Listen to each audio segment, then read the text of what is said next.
It's a parent's worst nightmare, the loss of a child, especially through assault or violence. My guest today is sharing her painful story in the hopes that those who have experienced loss will find comfort from it. Dee Miles, thank you so much for joining me. Thank you. You know, we're talking about your beautiful daughter, Alyssa, and before we get into that, just tell me who she was. Alyssa was a very sweet child. She cared about people in general. She would always stop to talk to somebody in a wheelchair, and she'd say, "My mom's a nurse, can she help you?" And she really cared about people. And at one point I thought she was going to be a veterinarian because she just cared about all animals and human beings, and she was just that kind of kid. You were a nurse, it sounds like it ran in the family. Yeah, very caring, very kind. Now, you lost her at 8.5 years old. Tell me how that happened. So in 1992, just after I graduated from nursing school, I found out I was pregnant. And my boyfriend at the time, he was not ready to take care of a child. So I decided that I would take care of her myself. So in 1992, there was no nursing jobs in Canada, so I decided to go to the United States and work full-time and take care of her myself.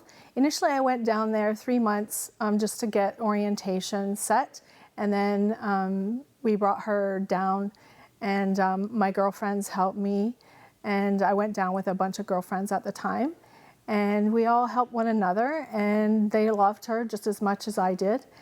And it was very difficult being a single mother and raising a child in a place that we were not familiar with. Mm-hmm. But we often made the best of it. We had our faith. And I'm not sure what year it was, 1999, September 12th, we were caught in Hurricane Floyd. And I always told her, you know, that God will never leave us, that we have one another and we have to take care of one another. And in Hurricane Floyd, the dam broke 30 minutes north of us, and we were like underwater. And I just remember like trying to get her out of the car, and that we had to get to dry land. And so I picked her up, and of course she had to get all her toys and teddy bears, and it's like, are you coming? Like the water's rising, going There's something up a little more serious than your teddy bears. And your teddy bears, can we just move it here? But I was terrified. I was terrified, and to this day, I think if it wasn't for her, I think I probably would have just been afraid and given up. But I picked her up, and the weight of her like grounded me, and like the water filled in my boots, and we walked through the flood. And we were praying, and anytime I thought I was going to stumble, she's like, "You can do it, Mama, you can do it." And so we got out of the water, and I remember like we were cold and wet, but then at the time it's like I don't even think we were wet. But it's like anytime I would falter, she's like, "It's okay, Mama, you can do it." But it's like we prayed the whole time. We knocked on all different doors. It's like 2:00 in the morning, and apparently it was like the worst neighborhood that it could be. And no one answered the door, and then she's like, "Mama, I'm gonna knock on this door." A little knock, and this elderly lady opened the door and let us in. But I don't remember us being wet or scared after the fact. So it's like I always said, you know, we always had our faith, and ironically, our license plate was faith. So I always believe that faith carried us through everything. Yeah, it carried you through everything, and you know, the struggles of a single mom, so not easy trying to raise a daughter. You ended up having to go away to do some work, to try to make some money to help, and left your daughter with a friend. Tell me about that day. No, that was probably the worst day of my life. But prior to that, my live-in boyfriend, who is a restorative therapist, we worked side by side for 8.5 years, and I left him with her. And that day, everything that could go wrong went wrong. But at the same time, everybody knew where I was, what I was accountable for. So that kind of helped the situation. But I got a phone call in the middle of the night. And because it was the hospital that I worked at, I spoke with a physician, and he told me on the phone that Alyssa had passed. And so at that moment, the worst moment of my life.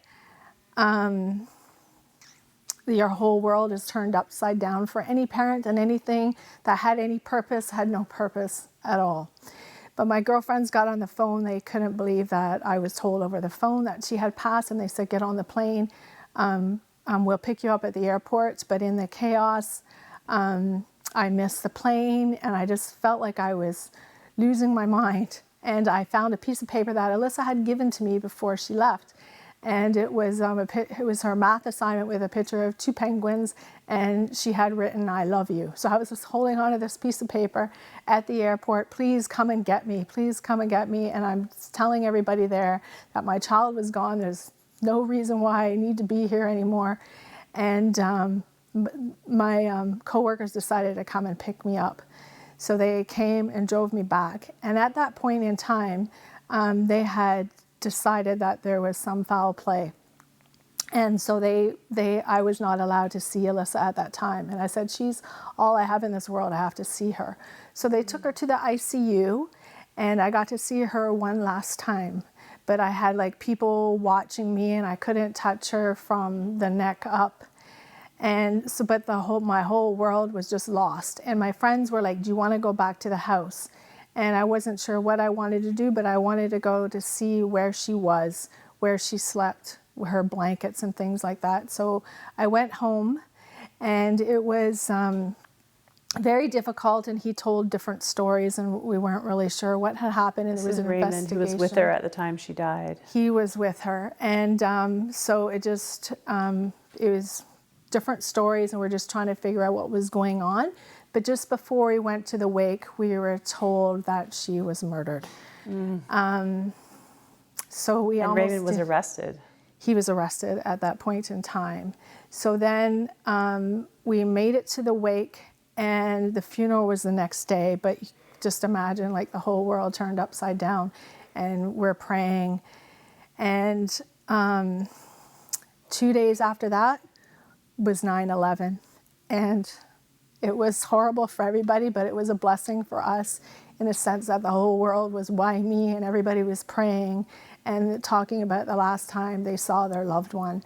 And it's God, just when we think that, we're all alone, you're never alone. God is always with us. And I've always believed that. And like, even my family was angry. How can you forgive him? But if you don't forgive somebody, if the weight is on you, and the only person that it hurts is yourself. So in the Our Father, I would leave out, as we forgive those who trespass against us. And I knew there was like a sense of urgency in the power of forgiveness. But in a dream, my daughter came to me and she said, I've already forgiven him. And I'm thinking, oh, he murdered you. How can you forgive him? And so I thought, well, I'll forgive him when I'm ready. So I did, and like maybe a couple of days later, but it was like a weight lifted off your chest. The only thing that hurt was, if you don't forgive somebody, then the only person that's hurting is you. So there is a power in forgiveness. Wow, it's incredible that you had that dream about your daughter. And of course, Raymond he pled guilty. He pled to a lesser charge. He was given 30 years in jail for assaulting your daughter and killing her. And it was her memory really that caused you so much strength in those days to come, and your faith. Yes, yes. It wasn't easy, but I had my family for support, and then I moved back to Canada at the time, so I didn't have to kind of relive the event every day. But I had my family, I had my faith, and I believe that's why we're here today. And I'm very fortunate to have a husband and three more children, and just continue to believe in God. But my story is, there's people out there that have so many stories. I'm not the only one with a tragic story. I'm a nurse, and I see tragedy every day. And I think working in the emergency department, seeing other people, what they're going through, what they're dealing with, is that we're not the only ones. Everybody has a story. Everybody has something they have to go through. And I think that like, the power of forgiveness is important, but just when you think that you're alone, you're not alone. God walks with you, and you just have to ask for his help, but you're never abandoned. You know, you had an interesting conversation with your daughter the night before she died, almost like she knew what was to come. Tell me about that conversation. The night before, her grandmother had passed away that month of August. So we had this conversation about what happens when you die. And she knew that her soul goes to heaven and one day she would see her, but she wanted to know how she was buried, and she was cremated. So she said, whatever grandma wants, whatever grandma had done, I'd like the same. So this is an 8-year-old telling me how she wanted to be buried. And at the same time, I had my own grandfather pass away several months later, and nobody knew how he wanted to be buried. But this 8-year-old told me how she wanted to be buried. And that night, before I left, she always said, Mama, you're my angel. The night that I turned to say goodnight to her, she said, Mama, I'm your angel. So it was completely different. And I turned and looked and I thought, well, it was really early in the morning, that maybe that she was confused with the words. But in the end, I believe that she was, and that she removed us from a situation that neither one of us should have been exposed to in the first place. So that real, in a sense, that she did save me.